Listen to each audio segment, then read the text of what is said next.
Hi everyone, and thank you for joining us, and thank you for staying out so late on a Monday. So, for those of you that don't know me, my name is Victoria, and I work for Tableau as a senior solution engineer. And I'm really happy to be back here and presenting to you guys again. Now, when I was trying to pick what I was going to present, I was thinking, well, everyone's talking about like AI, large language models these days, and let's be honest, pretty cool stuff. But I really wanted to take a step back and go back to Tableau roots and talk about, why was Tableau even created and, what is it about? So you might not be aware, but Tableau wasn't designed as a BI tool. Tableau actually was born as a research project. So when we say we want to help people see and understand data, that's what the project was about. It was all about visual analytics and how you can use them in order to take large quantities of data and really quickly get insights. And this is what I wanted to do with today's demo. We are going to go on a little journey and we are going to find some insights.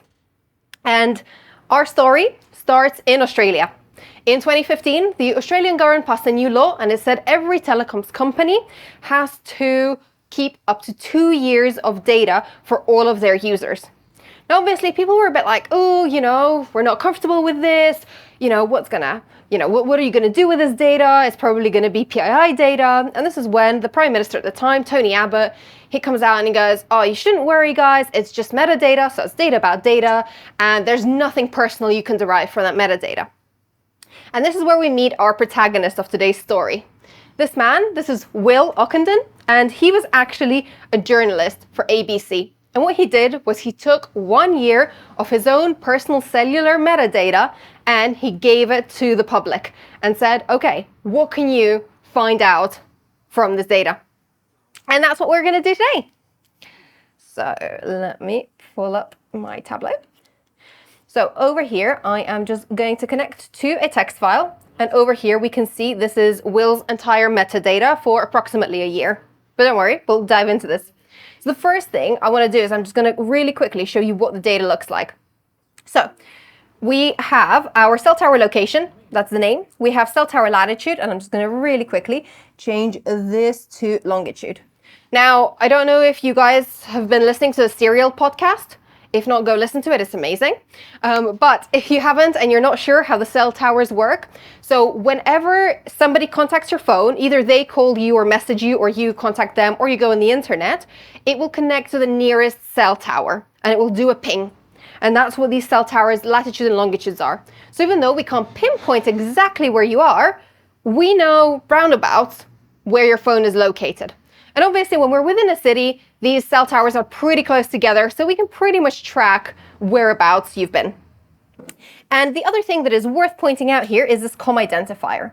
So this was obviously people's concern, right? It's, if you're contacting someone, would we be able to tell who we're contacting? And the argument is, well, no, because we've encrypted it, and you won't be able to, take the phone number out of this long string of characters. But what is worth pointing out is, yes, we can't identify what the phone number is, but every time that you see the same long string of letters and numbers, that's the same phone number. Okay, so we've done a little bit of background. Let's jump in and actually have a look.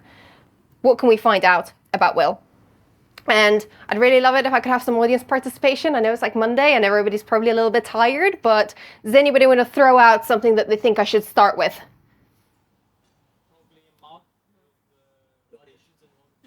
Okay, that sounds like a good idea. Let's have a look where Will has been. So I'm going to bring in my latitude and my longitude. And over here, you can see this is in Australia. And what I'm going to do is I'm actually going to split them out to see all of my different locations. Okay, great. So we can see that Will was over here in Tasmania, out in Victoria, and over here, this is actually Sydney. Now, we want to see where he spends most of his time, right? So what I'm going to do is I'm just going to grab this and I'm going to size it. All right, what can we see? He spends the majority of his time over here around Sydney. Let's zoom in. Sweet. All right, so we've got our map here. Now, I'm not as familiar with Sydney, so what I'm actually going to do is I'm going to change my background map and I'm going to set it to streets just to make it a bit easier for myself to understand. And we can also make it just a little bit prettier, Let's drop the opacity and add a quick border. Sweet. All right. So we have, let me change this. What we have here is we have the locations where Will has been, and we can see them sized by how frequently his cell phone pings that location. Now over here, we can see there's a particularly large congregation. So where do we think this is? Where do you spend most of your time and use your phone quite a lot? Home or work? Good. And this is our second location, so that's probably the other one, right? One that's not home or work. Well, what we could actually do is if I change this to satellite really, really quickly, we can zoom in and have a look at what these areas look like. Come on, map. So if you have a look here, so this is actually rural Sydney. So this is like the suburbs of Sydney. So that's probably most likely going to be where he lives. And if I zoom in here, which is the other area we spend a lot of time, this is actually downtown Sydney. And this is where the business district is as well. So we can start getting a feeling, right, for where he lives, where he works. And don't worry, we can always we can put a pin in it, and we can also go back and double check it once we've investigated this a little bit further. So what I'm going to do is I'm going to rename this as Where is Will? Okay, so any other things that any other questions people have about Will? Anything else you guys want to have a look at? Who he's communicating with. Great. Let's do that. So what I'm going to do is I'm going to bring those com identifiers, right? The ones that Tony Abbott said they're completely safe. No one's ever going to know who you're talking to. Fantastic. We're going to bring them in, and we're going to have a look how often Will communicates with all of these people. So let me bring this in for you guys.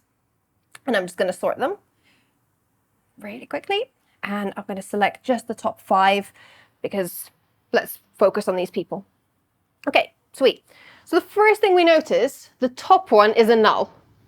And that overshadows everything by quite a lot. So what can we do? Well, not to worry. What I'm going to do is I'm just going to grab com type and I'm going to drop it on color. Okay, the null one is the internet. And that makes sense, right? Because when you're on the internet, you're not communicating with another phone number. You're just going into the World Wide Web. So this is not something that's really of interest to us. So let's exclude it. Great. So these are the top 4 people Will talks to. And now I'm going to need a bit of your help, right? So the person that he talks to most of the time, mostly sends texts to, does the occasional call. Who would you say that is? Partner wife. Yeah, partner wife. Great. Let's call that his significant other. Sweet. Okay. Who is the other person that you tend to talk to quite a lot, less than your partner? You tend to text them a little bit, but you mostly call them. Parents. Yep. Who would you say you talk to more, mom or dad? Okay.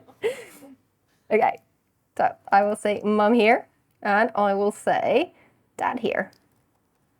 Okay. And last person, very similar pattern to your partner, but you maybe talk a little bit less. I always get some controversial answers here. Kid? Yeah. Yeah, siblings. There's always one person in the audience who's like his second girlfriend. But yeah, sure. We could say that this is his kid. Okay, right. So now we have a little bit more understanding of who he's talking to. We know where he's been. So I'm going to rename this. I'm going to call it Who is Will. Now, the other thing that I wanted to have a look at is how does he use his phone, right? So let's have a look at that. So what I'm going to do is I'm just going to bring in all of his usage so we can see there's 10,500 points. And let's have a look at how he's used it over time. So what I'm going to do is I'm just going to bring in my com date and I'm just going to make this continuous. Okay. We can see there's a massive, massive spike here. And it's the 23rd of December. Any ideas what this might be? Yeah? Why would you be using your phone before Christmas? Yeah, that's a good shout. Let's double check that. We're going to bring in com type, and we can see this is actually a massive spike in internet usage. So you are right. This is probably him panicking that he's not bought the gifts and ordering them all on the internet off his phone on the 23rd. Okay. What are some of the other things that we can pick out from here? Well, you might notice that actually internet usage only starts around here, which is, quite late. And why might that be? Why is he not using internet before? Yeah. So yeah, he's either bought his first smartphone in 2014, you know, maybe a little bit late, but you know, fair enough. He's either bought a new smartphone or he's changed his data plan, so he finally has internet availability. Now, another thing that you might have noticed is there's a few flat bits over here. And what I'm going to do is I'm just going to really quickly change this into a bar view, and you can actually see that there's some gaps. Again, any suggestions? Why are there gaps in my data? Okay. Okay, great suggestions. We're going to put a pin in it. We're going to come back to this. All right? So let me select this data, and then I can call this as what as well. Okay, awesome. And now, last thing that I want to have a look at. So we've had a look at his overall usage over the last year, but what if I want to have a look at what his typical usage looks like? Well, that's something else that we can do. So what I'm going to do is I'm going to bring in the date, and I'm just going to change this into my weekday, and I'm also going to bring in the time, and I'm just going to really quickly change this into my hours. And let's make this entire view, and I'm actually just going to swap my axes. And now let's have a look at how he's been using his phone. Okay, we can see some patterns, but I don't really like this color scheme. So what I like to do is I'm just going to change this into red and black, and I'm going to reverse it. So this means black bits are going to be lower usage, red parts higher usage. Okay, so what kind of things are we noticing here? Well, for starters, we can see that his phone usage tends to drop off significantly at 11, if not even 10. And we can see that he doesn't really tend to use his phone at night. So he's probably either very well behaved and he doesn't play on his phone and scroll through Instagram before bed, which I know I'm guilty of, but he's probably getting a good 8 hours of sleep. Something else that we might want to have a look at is how much does he use his phone during the day? Okay. So 9 to 5, you're usually at work, right? Monday to Friday. So we can see usage isn't very high. So he's probably a really conscientious worker, or maybe he has a work phone. And one other thing that people do tend to point out is this a bit over here on the Wednesday, right? Really high usage for a few hours, and then pretty much a drop off. Anybody have any guesses what this might be? Sorry? Sorry, I didn't. Okay, watching something? Okay. Possibly, but why is he not doing it on his other days?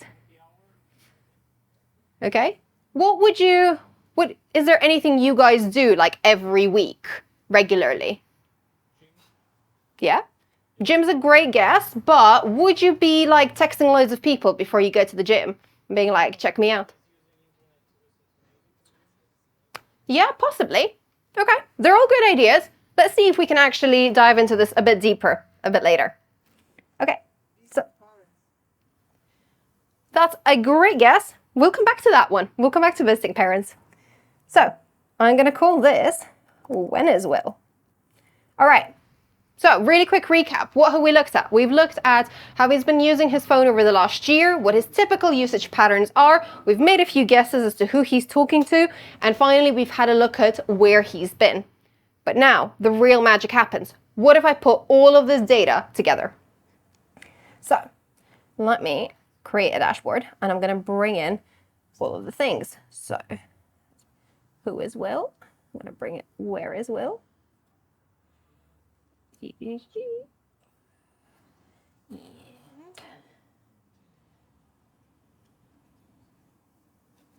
sorry, let me just add a vertical container here to make it a bit nicer.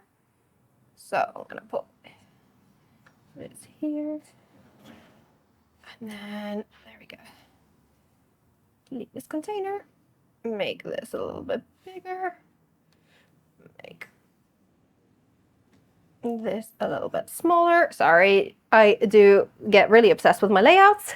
So, all right, now we've got all of our data together. And what we can do is we can actually just start adding some filters and going back to some of those questions that we've had. So remember when you guys were a little bit uncertain if this is the house and work? Well, one way that we could actually check this is, where are you normally in the middle of the night? Yeah. So what happens if I go Monday to Friday between the hours of 0 and 4? Well, you can see that this is much bigger. So I think we can be pretty certain that this is probably where his house is. Now, what happens if I select the hours of 9 to 5? Monday to Friday. Sweet. Now, you can see that this is a little bit larger, but we can also see that the bit that we've identified as his house also has cell phone pings. So what does this tell us?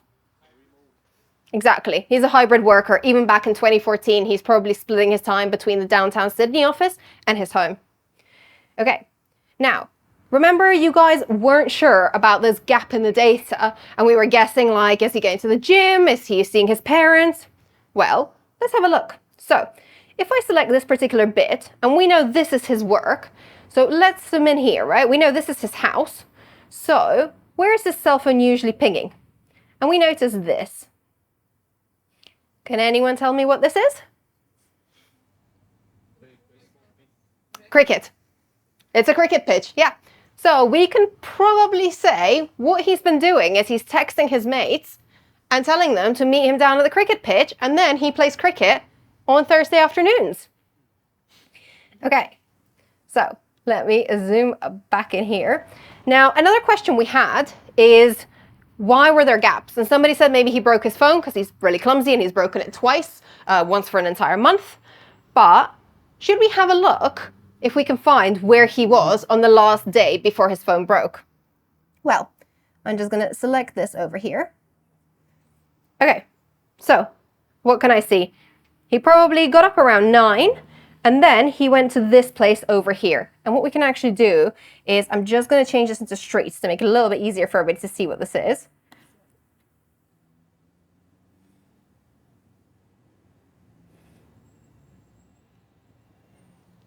Can we all see? Anybody want to shout out what this is? Yep.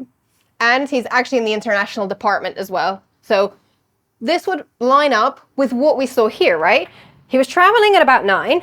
He gets to the airport at 10, and we can check this by clicking on just 10. So this is now filtering it to a single point within the international airport. So this would make sense, right? He's a conscientious flyer. He arrived 3 hours before, he was bored in the airport, and he was probably playing on his phone this entire time. Okay, right. So we've had a look at this. Oh, we can also see, by the way, he texted his mom. He called his mom, which again would line up, right? You're leaving the country, you call your mom. And if we were that inclined and we wanted to be like proper stalkers, we could probably pull out the information for the flights that day and figure out what international flights were leaving at about midday. Right, so I feel like everybody's really quiet and nobody wants to admit that they've done this before and they've stalked somebody. All right, sure.